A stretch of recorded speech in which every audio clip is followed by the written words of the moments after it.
I'd planned this solo journey weeks in advance, just me, my backpack, and the promise of a quiet weekend in the mountains. The kind of trip that gave me the peace I needed, away from work, away from the noise of everyday life. The weather forecast had predicted clear skies, so I didn't bother packing extra rain gear.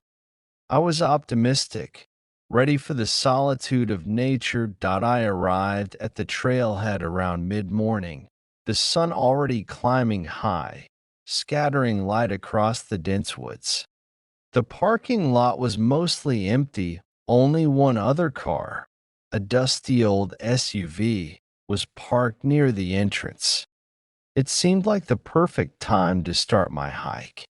Quiet, untouched. I slung my pack over my shoulder, double checked my water, and made sure I had everything I needed: snacks, a first aid kit, a flashlight, and my phone, although I wasn't expecting to need it.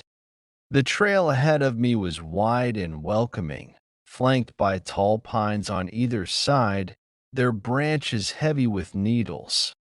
The earth smelled fresh, like wet moss, and the distant chirp of birds was the only sound that filled the air. I loved it. As I walked, I focused on the rhythm of my boots crunching over the dirt path, the light breeze on my skin, the sense of being far removed from the world. Time seemed to slow out here. The trail wasn't overly difficult, a moderate incline with some rocky patches, but nothing that would require more than basic effort.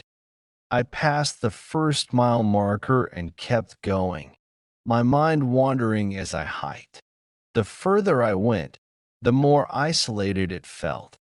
The trail seemed to grow quieter, the trees taller and more densely packed. Occasionally, I'd look up and spot a flash of movement in the branches, a bird, perhaps, or a squirrel, but otherwise, everything was still. There was something peaceful about it, but also something unnerving. The silence in nature can be comforting, but it can also make you aware of the smallest sound, amplifying every step you take, every shift in the leaves. I had planned on reaching the summit by afternoon, but I wasn't in a hurry. It wasn't about the destination for me, it was about the journey. After another hour or so, I reached a fork in the trail. The signs were clear enough, one leading toward a steep, rocky incline that went straight up the mountain, the other winding toward a lower pass that curved around the side. I debated for a moment, but the higher path called to me. I liked the challenge of the climb. The rocks were loose in some places, making it more difficult than I anticipated. I took my time, using my hands to steady myself against the uneven surface. The higher I climbed, the more the forest began to thin out and the view grew broader. I could see the valley below, the winding river, the small patchwork of farms in the distance. For a moment, I stood there, just breathing in the view, feeling the warmth of the sun on my face. But then, a strange feeling came over me.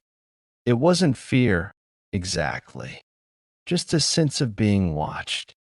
I couldn't shake it. I glanced around, but there was nothing. No sign of movement, no sound that shouldn't be there. It was just the woods, the wind rustling the trees. Still, the feeling lingered. I shrugged it off, figuring it was just my mind playing tricks. I pressed on. As I neared the summit, the path narrowed and the rocks grew more jagged. The air felt thinner up here, colder, despite the sun. The wind was picking up, and I pulled my jacket tighter around me. It wasn't unusual for the weather to shift quickly in the mountains, especially this high up.